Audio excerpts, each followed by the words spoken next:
Isend ko lang kanina yung question about yung what do you see about yung sa chemistry. But let's include na rin yung sa si Robin. Silang tatlo. What do you think make them forward? Silang tatlo. Ayun, I think ang ganda nga nung casting nung season 1. Kasi parang, actually parang physically pa lang nakikita mo rin yung vibe nung tandem ni Ash and ni Robin as JJ and Yuri and what the JJ and Kiefer tandem is as well. So I think kaya siya masaya makita at mapanood kasi iba yung nabibigay, ibang flavor yung nabibigay. And I think with season 2, no, parang actually when I was reading the script, yung book ni Lara and then the scripts, parang I think ang bago dito na ngayon natin makikita is kung paano maging kilig tong dalawang to. Diba? Yung talagang parang kilig na parang pang high school. Yun yung na-excite ako nung binabasa ko siya. Tapos with JJ and Yuri naman, it's really how they handle the seriousness and gravity ng situation. Since they're coming from an engagement at their age. So, mas seryoso, yung drama is really there at ibibigay talaga nila yun. So, yun siya. And parang how do you plan? Kasi nga like you said earlier, yung first season was light-hearted. Yes. You can just enjoy getting to know the characters. Or are you approaching yung kumbaga shift sa theme or dun sa maturity? Yeah. I think may balance talaga. Kasi especially when I reviewed season 1, it took me like 2-3 days to watch it overall. Kasi nga the energy, di ba? Yung energy of watching the show. Ang saya niya i-binge watch. So dito, hindi naman mawawala yun at all. Actually, parang lalalim lang din talaga pagtingin natin sa characters without losing the spirit ng season 1. Or what made season 1 so successful, so watchable, and so great. Yeah. And lastly na lang for Ashley, Andres and Robin, do you think nakatulong din na after season 1, you did your respective projects, iba-iba kayo mga series and films, tapos ngayon papalik kayo. Do you think nakatulong din?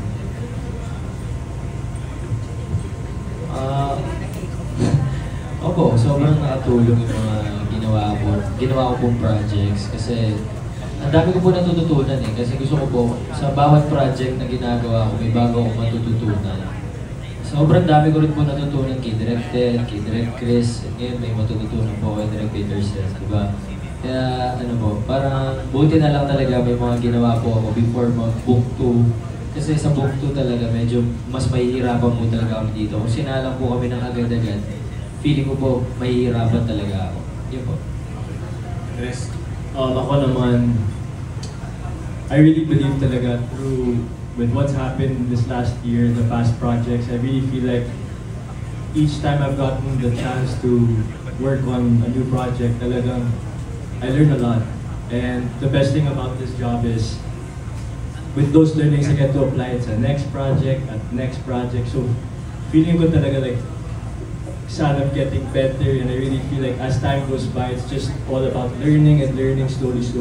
Kung anong pwede improve, anong pwede ibawas sa mga work and all. But I really think that because of the experiences on being on set and the hours, it accumulates talaga. Mas nagiging comfortable kami sa season 2. Ayun.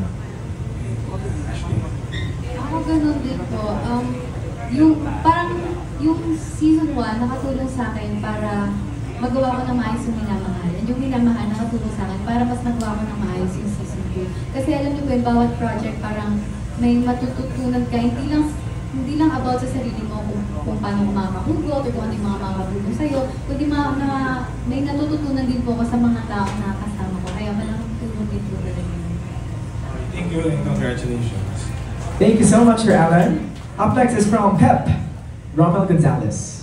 Yes, hello. Before ako mag-question, gusto ko lang congratulate si Direct Peterson for winning Best Cinematography sa IFA Film Festival sa Malaysia. Congratulations, Direct. Thank you so much. Okay, pero hindi sa'yo yung question. Okay lang po. Congratulate kita kasi bilin-bilin na ng Pilar Mateo. My question is for Andres and for Andre. Kasi sa buong cast, kayong dalawa lang ang showbiz royalty. Kayong dalawa yung galing sa showbiz family. So, how was working together? Marami ba kayong eksena na magkasama? Nagpa-bonding moments ba kayong dalawa? Andres, sige Andre, you go first. Actually po, super laking bagay din po dun kasi yun talaga yung nag-bond sa amin kasi nakaka-relate kami sa mga certain situations, lalo po ng workshop. Yan. Ako din, sasabihin ko talaga si Dre, parang may ibang connection kami kasi alam mo, galing talaga na my father was able to work with his mom, tapos ngayon we're working together, kaya nag-bond kami doon talaga na parang brothers kami, gano'n. You know, and really our friendship is it's a great one, not Dre?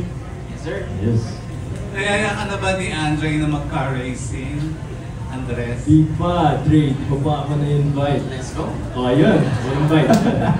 Ayun, and so para sa inyong dalawa pa rin, tingin niyo ba advantage or disadvantage yung pareho kayong showbiz royalty?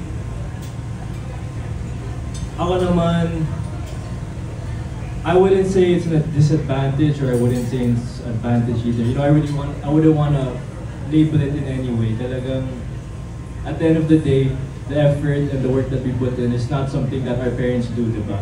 Our parents are the ones that show up on the set. That's us talaga. And the effort that we give is what we receive, and that's what I strongly believe in.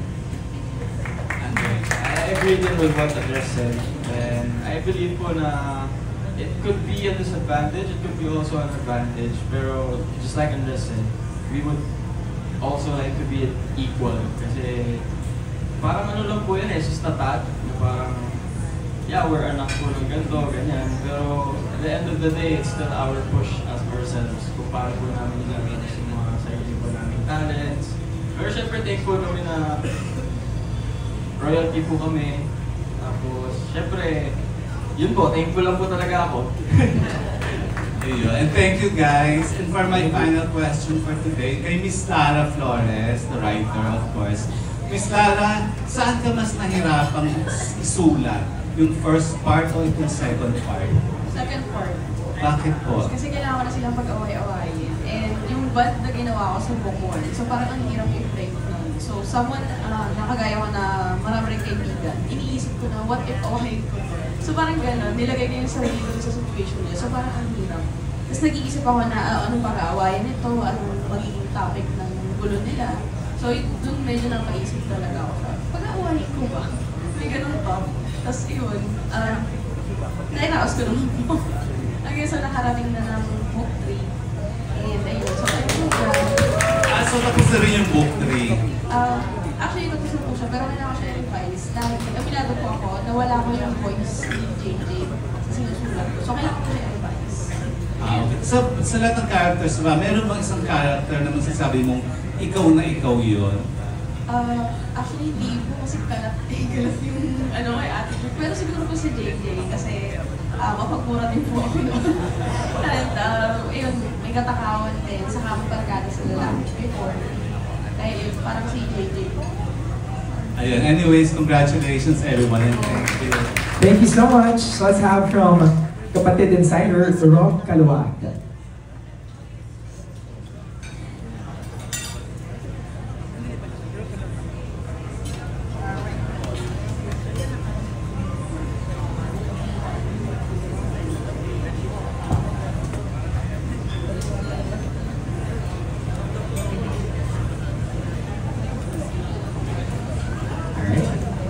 Good afternoon po, Direk.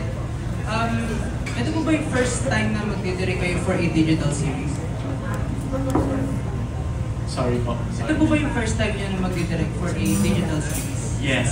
Yes. Okay po. Ano po yung immediate reaction nyo kung nalaman nyo na kayo po yung magdidirect ng season? Actually, correction pala. I already did the BL series in 2020, but that was during the pandemic. So ito yung parang full-blown on-site production. So I still treat it as a first. Tapos, yung reaction. Immediate reaction nyo po nung nalaman nyo na kayo po yung magdidirect? Ako feel ko sobrang swerte talaga. Kasi it was our AT, the associate producer, si Iris B, who pitched me as the possible director. And Actually, matagal ko na itong pinapangarap kasi nagkaroon na rin ako ng meeting with sila Boss Val. Way back, like I think 2019, 2020, ng pandemic. And I've always expressed my desire to make a youth show. So, kasi feeling ko dun talaga ako mas nagko-connect with. So, yeah. Follow up lang po. Correct me if I'm wrong, naidirect nyo na rin po yung Don Bell sa 55 or anong convenient lang. Yes. Ano po feeling na after ng Don Bell, may ididirect ulit kayong fastest rising love team through Ashley? Yun nga, actually, yun nga, parang natutuwa ako kasi parang I think when I got to work with Don Bell, that was after their success sa Isn't Her.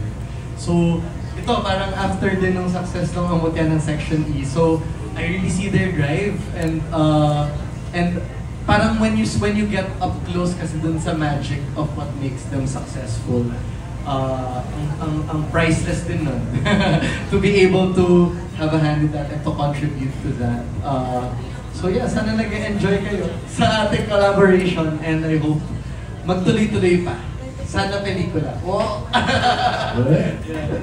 And for Ashton and Andres, may pinapak na question yung isang fan niyo. Sabi niya, since AMC2 will be much heavier and much darker than the first season, marami rin changes with JJ and Kiefer. How do you prepare the nuances of the characters without losing the essence of Jafer na minahal nila nung season 1? Ako siguro, nagsistick lang ako dun sa script. And bukod doon, tinatanong din namin sila direct kung tama ba yung pinapakita namin, yung mga nuances ba, okay ba. Eh kung hindi naman, nandiyan naman lagi si direct para i-guide kami pabalik. Yeah, yun nga din. Parang, I think really the essence of the Jafer tandem talagang, of course, it's what we do for the camera and how we attack these scenes. But really, kapag nalalost kami, we just really have to look back and, you know, ask our director, you know, kung anong pwede or anong pwedeng gawin dito. And it's really mainly just that. So, yun. And last question na rin, successful yung season 1, marami rin nag-abang yung season 2. And yung Minamahal is a blockbuster hit. I think nagtagal siya ng 5 weeks sa mga sinihan. With that performance, meron bang pressure sa inyo knowing na kayo yung isa sa mga rising love teams of this year? May pressure, oo, pero tinatry ko siya i-set aside. Kasi hindi po ng tao na nag-work ng maayos kapag under pressure. So ako, ang nilalagay ko sa utak ko na kailangan ko lang mag-enjoy. Tapos, ibigay yung best ko. Kasi pag binigay ko yung best ko, kahit anong outcome, I think okay na kami. Yeah, yun nga din. Talagang it's all about really enjoying the process. Kasi I feel that kapag, whether any project you do, if everyone really is connecting and enjoying what they're doing and everyone's having a good time, feeling ko talaga makakita yan, nagka-translate yan sa screen. And I really believe in the whole process of collaborating with everyone and yun po. Thank you. Thank you. Maraming salamat. Thank you. Now we are down to our last